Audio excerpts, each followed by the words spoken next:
माननीय मुख्यमंत्री जी बधाई के पात्र हैं कि आज इस प्रदेश के लाखों बुजुर्ग पुरुष महिलाएं मुख्यमंत्री जी और इस सरकार को आशीर्वाद दे रही होंगी या दे रहे होंगे, क्योंकि इसकी मांग या एक तरह से कहिए इसकी चाह बहुत दिन से हमारे बुजुर्ग जो वृद्धावस्था पेंशन जिनको मिलता था, हम लोग भी गांव इलाके से आते हैं, बराबर लोग कहते थे और आज मुख्यमंत्री जी ने इसकी घोषणा कर दी और ये बात उन्होंने कहा भी है। और मुख्यमंत्री जी तो जानते हैं कि जो बोलते हैं उसको तत्काल लागू करने में विश्वास करते हैं और उसका ज्वलंत प्रमाण पिछले 2 महीना पहले की गई उनकी प्रगति यात्रा है। जितनी सारी घोषणाएं हुई सबके बारे में फैसला ले लिया गया और हम समझते हैं कि आज भी जो उन्होंने घोषणा की है उसका भी बहुत जल्द फैसला हो जाएगा। नाम बताया जाएगा क्या? कौन नाम तो हो ही जाएगा, आपको निकल जाता है तो नाम मिल ही जाएगा। और नाम तो बता ही दिया कि जहां जहां टूटान हुआ है उसके स्थल के जो कनीय अभियंता लोग प्रभार में थे और एक कार्यपालक अभियंता।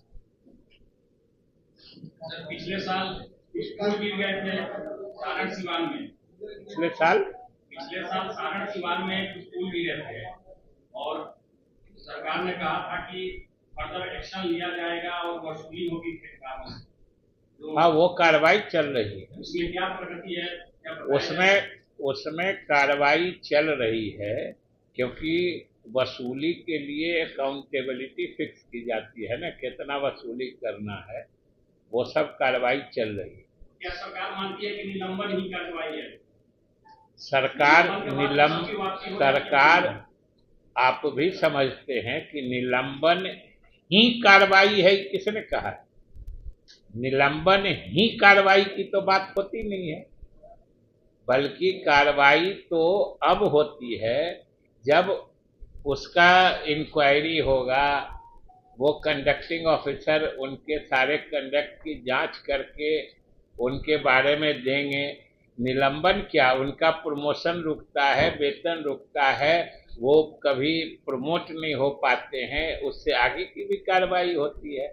निलंबन तो एक तत्काल करने वाली कार्रवाई होती है। और कुछ हो गया कि विभाग से अलग कोई बात भी है?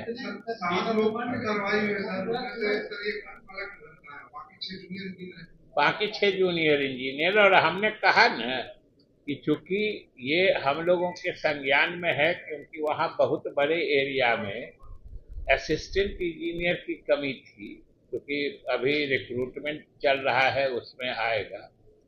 हमने कहा है कि उन लोगों के भी दायित्व निभाने में उन लोगों ने अगर कोताही की है या फिर उच्चाधिकारियों ने, एग्जीक्यूटिव इंजीनियर से ऊपर के लोगों की भी अगर कोई इसमें उदासीनता या कोई इस तरह का की बात आएगी तो कार्रवाई से कोई बाहर नहीं रहेगा। आ रहा है वह धीरे धीरे अब स्पष्ट तौर पर दिखने लगा है कि लगातार बारिश, जैसे पिछली दफा भी नेपाल में जो वहाँ करीब 60 घंटे में जो बारिश हुई थी, वो समझिए कि उसके वार्षिक औसत जो वर्षापात का है उससे भी कहीं ज़्यादा हो गया 60 घंटे, और सारा खामियाजा हम लोगों को भुगतना पड़ता है। आप सब जानते हैं कि नदियों के निम्न धार में, जिसको डाउन स्ट्रीम में कहता है, अगर किसी नदी में है तो आप उतने लाभदायक स्थिति में नहीं है जितना ऊपर के राज्यों की स्थिति होती है। और ये हमारी भौगोलिक स्थिति है कि हम लगभग सभी नदियाँ, जितने नदियों के बारे में आप बिहार में सुने हों, एक आध को छोड़ दीजिए, एक आध उत्तर बिहार में बूढ़ी गंडक जैसे जिसका उद्गम स्थल ही बिहार में माना जाता है या है। बाकी सभी नदियां बिहार से बाहर से आती हैं और सभी नदियों के हम लोग निम्न इलाके में बसते हैं।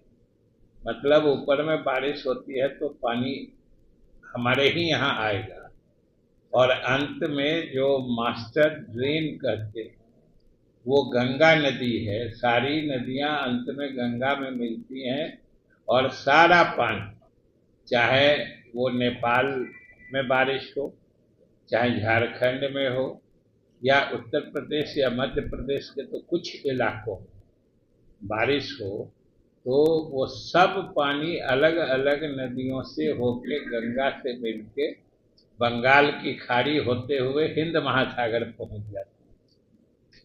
तो नदियों के निम्न इलाके में होने के कुछ दुष्परिणाम भी होते हैं। जैसा कि आप सब लोग जानते हैं कि हम लोग के बिहार के कुल भूभाग का 73% इलाका बाढ़ प्रवण है, फ्लड प्रोन है, और उसके कारण हम लोग जूझते रहते हैं। लेकिन वर्तमान संदर्भ ये है कि आप सब देख रहे हैं कि पिछले 3-4 दिनों से, जैसा कि प्रधान सचिव ने बताया, कि झारखंड में काफ़ी बारिश हो रही है। वहाँ के अलग अलग शहरों की तो काफ़ी दुखद स्थिति हो गई है वर्षा के पानी से। लेकिन जो झारखंड के इस प्लेटो में पानी आता है वो अलग अलग नदियों से, जो नाम इन्होंने बताया, निरंजना है या मुहाने है या फिर अलग नदियाँ हैं, वो हमारे यहाँ से होते हुए फिर नीचे के इलाके में आके मिलती हैं गंगा के। यहाँ से जो हम लोगों ने वॉर रूम बनाया है, कंट्रोल रूम बनाया है, जो 24 घंटे काम करता है, यहीं से ट्रैक किया है।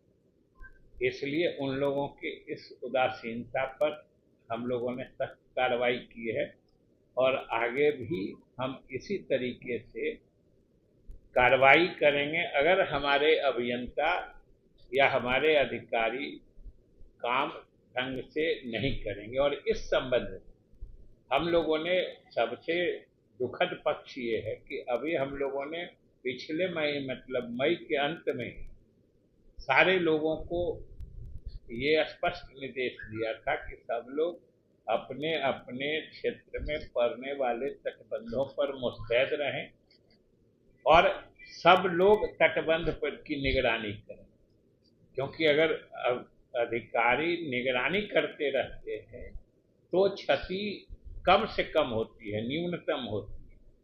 अगर निगलेक्ट करते हैं तो फिर ज़्यादा क्षति होती है। इसलिए हमने सोचा आपके माध्यम से लोगों को बता दें कि अगर लोगों को दिक्कत होती है, ये अलग बात है कि वो इलाका उस तरह का है कि बहुत ज़्यादा आबादी या रिहायशी इलाका प्रभावित नहीं हुआ है, लेकिन कहीं कहीं खेतों में पानी फैला है। हमारे अधिकारी अभी भी हैं। हम लोगों ने एडिशनल जो पर्सनल का, मतलब अभियंताओं का रीइंफोर्समेंट वहाँ पर भेज दिया है। कार्यपालक अभियंता भी गए हैं, सहायक अभियंता भी गए हैं। सब लोग काम भी फिर से जहाँ पर किसान हुआ है उसको बंद करने का युद्ध स्तर पर चल रहा है और जिला प्रशासन का भी भरपूर सहयोग मिल रहा है। हम लोगों ने सोचा कि ये सूचना हम लोग आपसे शेयर करें, क्योंकि अभी तो, लेकिन हम लोगों ने जो अधिकारियों को निर्देश दे के रखे थे, ये इस अनुभव में, अभी पिछले 2 दिनों का जो अनुभव हमारा रहा है, ये स्पष्ट रहा है कि जहाँ कुछ जगह मुस्तैद थे वहाँ पे ठीक भी काम हुआ, लेकिन जहाँ पे थोड़ी लापरवाही थी तो उसमें नुकसान भी हुआ है। हमारे तटबंध क्षतिग्रस्त हुए हैं। हालांकि पूरे मुस्तैदी के बाद भी कितना क्षति होता है ये अलग बात है, लेकिन इसमें कोई दो राय नहीं। जो हम लोगों ने विभागीय स्तर पर जो समीक्षा की है उसमें हमारे एक कार्यपालक अभियंता और कई स्थलों के जो प्रभारी या उस क्षेत्र के जो स्थानीय कनीय अभियंता थे, इन लोगों की लापरवाही स्पष्ट दृष्टिगोचर हुई है। क्योंकि यहाँ से जो हम लोगों ने मॉनिटरिंग का सेंटर बना के रखा है, जिसको फ्लड टाइम में हम लोग वॉर रूम कहते हैं, मॉनिटरिंग सेंटर, वहाँ से राउंड द क्लॉक 24 घंटे निगरानी रखी जाती है। यह अलग बात है कि रात में जल स्तर काफ़ी बढ़ा, इसके कारण थोड़ी परेशानी हुई, लेकिन कई अधिकारी ऐसे पाए गए जिनसे जो मुस्तैदी की उम्मीद थी या जो विभाग की अपेक्षा थी या जो विभाग का निर्देश था, उसका वो स्पष्ट उल्लंघन माना गया है। इसलिए हम लोगों ने एक कार्यपालक अभियंता और जो उन टूटान वाले स्थल हैं उनके प्रभारी या वो जिनके क्षेत्र में आता था, उन कनीय अभियंताओं को, क्योंकि अभी तो जो बीच के हैं, जो एसडीओ या असिस्टेंट इंजीनियर करते हैं, उनकी कमी थी उस जोन में, उसके हिसाब से वो निर्धारित किया जा रहा है। लेकिन ये लोग स्पष्ट रूप से अपने कर्तव्यों के निर्वहन में सिर्फ उदासीन ही नहीं बल्कि बिल्कुल लापरवाह पाए गए।